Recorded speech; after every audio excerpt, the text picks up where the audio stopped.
Pessoal, vocês estão no canal Livros da Tuca. Eu sou a Virgínia, este é o Félix do Livros da Tuca. Nós estamos aqui hoje porque eu vou fazer a resenha de um livro do Sherlock Holmes que eu acabei de ler agora, tá? Já já, é Um Estudo em Vermelho. Aguardem aí.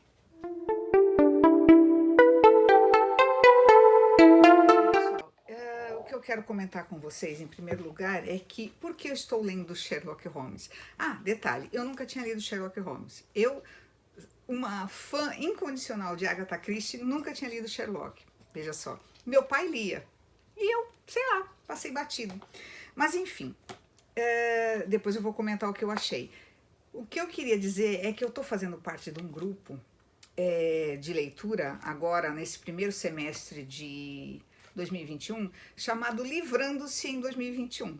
É um grupo criado pelo Bruno, do canal Bruno Mais Uma Página, e eu e outros canais, né, outros booktubers, estamos lendo, cada um de nós criou uma categoria e nós estamos lendo, cada um escolhe o livro que quer ler, mas dentro da categoria, tá? Então, nesse mês de fevereiro, foi o Norton, que também tem canal aqui no YouTube, depois vou deixar aqui todos os canais participantes aqui embaixo para vocês darem uma conferida, e ele escolheu que a gente lesse um livro escrito no século XIX. Eu escolhi Um Estudo em Vermelho de Sherlock Holmes, porque a primeira edição dele aconteceu em 1887 numa revista britânica chamada Beatons. E depois, em 1888, que foi publicado a primeira vez como livro, tá? Bom, agora vamos à história. Gente do céu, eu estou impressionadíssima com este livro. Primeiro, no início. Primeiro porque, assim, ele é contado pelo Dr. Watson, tá? Dr. Watson começa a contar a história, você já vê que é ele, e é a história de como os dois se conheceram e tornaram-se amigos. Olha só, Dr. Watson estava procurando um colega de quarto para dividir um local em Londres, né, para morar, e o Sherlock Holmes também estava procurando. E através de um amigo comum, eles vão morar juntos. Veja como começou a amizade. Eu achei muito bacana o fato de eu não saber que era este livro o primeiro, tá? Eu não sabia, eu escolhi assim, a esmo, e tão perfeito, sabe? Porque justamente é o primeiro caso que os dois estão juntos.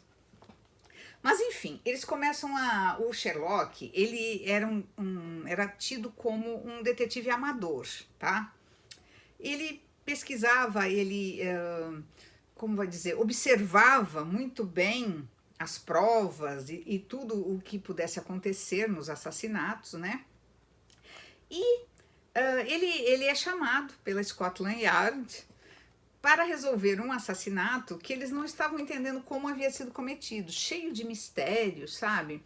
O cara é encontrado sem uma gota de sangue, com um rosto de quem está amedrontado, e a palavra Rache escrita com sangue na parede, né? Rache em alemão quer dizer vingança. Isso quem descobriu, é claro, foi Sherlock Holmes, claro. Bom, e aí fica todo o mistério. E a Scotland Yard não está conseguindo descobrir, é claro, essa história, nesse trecho, né, onde ocorre o assassinato, que já começa com isso, ela se passa no ano de 1878, tá? Então, assim, a locomoção deles era através de carruagens, né? Os cavalos eram a força do transporte na época, no mundo, né? E isso tudo é bem detalhado, né? Bem mostrado aqui.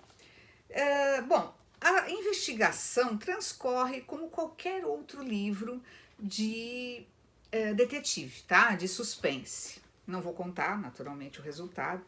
Esta é a parte 1 do livro. Aí, quando ele realmente resolve, começa a parte 2 do livro, que vai se passar justamente no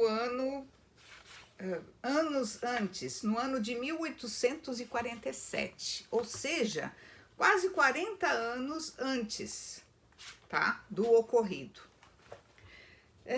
1847, 1800 que eu falei para vocês, 1878, não era isso? 1800, não.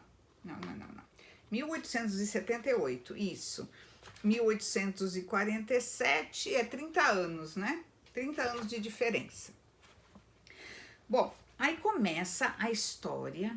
Eu até fiquei surpresa, vou ser sincera. Eu comecei a olhar, porque assim, a segunda parte parece que não tem nada a ver com a primeira parte, sabe? Parece outra história, são outros personagens e tal. Até que você nota, eles tratam muito os personagens com os sobrenomes, que certos sobrenomes apareceram na primeira parte, tá? Aí você começa a fazer a ligação. Eu gostei muito mais da segunda parte, porque para mim foi muito instrutivo, tanto que, ó, a primeira parte eu fiz 2 marcações, acho que não dá para vocês verem. Na segunda, tá cheio de marcação já. Porque a segunda parte se passa em território americano, nos Estados Unidos, tá? Nessa época de 1847, vejam bem. Começa com um homem e uma menina perdidos no deserto, acredito que seja o deserto de Mojave, porque eles falam assim, ó. Na porção central do grande continente norte-americano encontra-se um deserto árido e repulsivo, que por muitos longos anos serviu de barreira contra o avanço da civilização. A região que abrange da Sierra Nevada a Nebraska e do rio Yellowstone ao norte até o Colorado ao sul é um lugar de desolação e silêncio. Não há habitantes nessa terra de desespero. Então começa com esse homem e essa menina, essa criança, que estão meio que perdidos no deserto. Eles saíram de uma cidade para ir para outra junto com outro grupo de pessoas e se perderam, as pessoas foram morrendo no caminho de sede, de fome, porque não tem nada no local. E só os 2 sobreviveram. Então essa parte é muito bonita, eles se ajoelhando para rezar, sabe, para pedir por ajuda, né?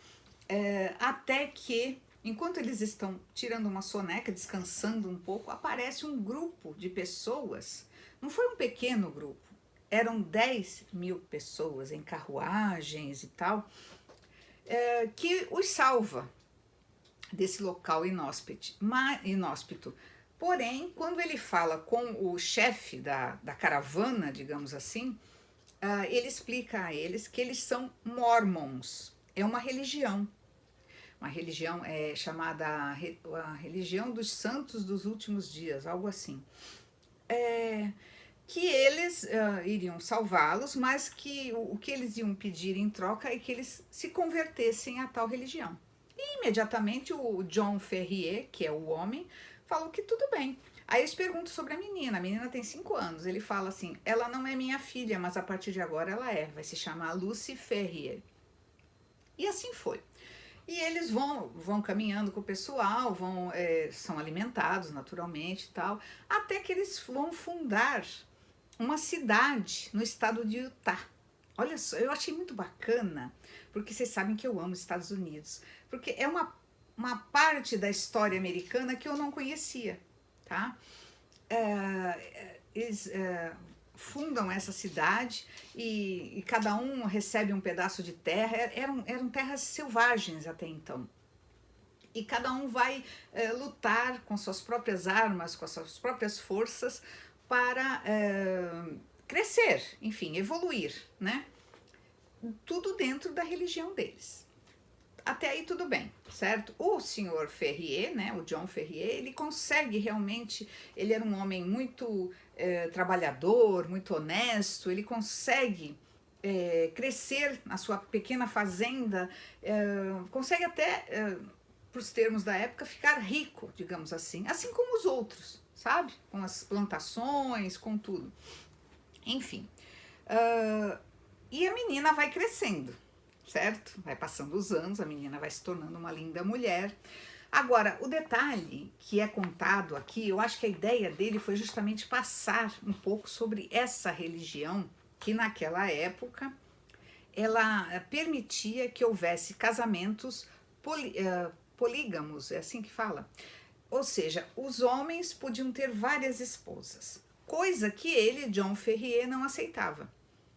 Eles queriam porque queriam que ele arranjasse esposas ali. Ele não quis. Ele nunca quis esposas. Nunca.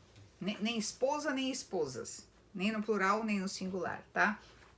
Até aí eles estavam aceitando. Mas quando a filha dele já se tornou uma mulher, eles começaram a obrigá-lo a deixar que ela se casasse com alguém ali da religião, ali do grupo. Só que a menina era apaixonada já por um outro rapaz que não era do grupo, um rapaz que apareceu por lá, que a salvou de uns perigos e tal. E os dois estavam querendo se casar. Bom, eu não vou contar a história toda, vou deixar vocês com essa dúvida, o que aconteceu, né? Mas o que eu queria realmente destacar é sobre... Eu fiquei tão impressionada com essa coisa deles, dessa religião, que eu fui pesquisar na internet sobre isso, tá? Olha, a poligamia dos Mormons começou em 1831, tá? E terminou em 1890, ou seja, dentro desse tempo da história aqui. Houve um manifesto encerrando essa prática horrorosa, né? Pelo amor de Deus.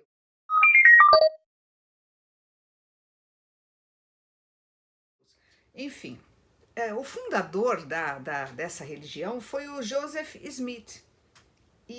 Mas essa história, essa prática da poligamia se tornou pública na época de seu sucessor, que chamava Brigham Young.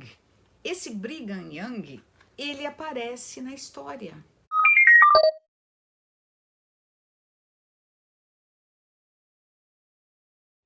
Então vejam que Arthur Conan Doyle, quando escreveu esse livro, ele com certeza fez uma pesquisa também e ele quis mostrar, é contemporâneo da época dele, ele quis mostrar essa parte da história, né, do que estava acontecendo para o mundo. Então meio que uma ficção histórica, digamos assim, tá? Mas não muito, porque vejam que foi publicado em 1888, não fazia muito tempo, tá? Foi meio que uma divulgação, sabe? Até jornalística, quem sabe? Não sei. Mas eu fiquei muito impressionada com o fato deles obrigarem, sabe, as pessoas a se casarem, né? Enfim, a viver, os homens, os comandantes ou os santos, como eles se diziam, eles tinham esse direito. Para quê? Para aumentar a população ainda mais dentro da religião.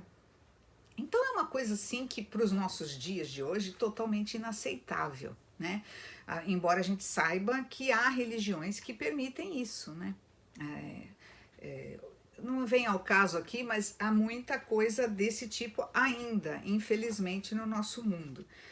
Mas o que eu queria dizer para vocês é que aos pouquinhos as duas histórias elas vão se interligar. As duas histórias, é a mesma história, só que veja bem.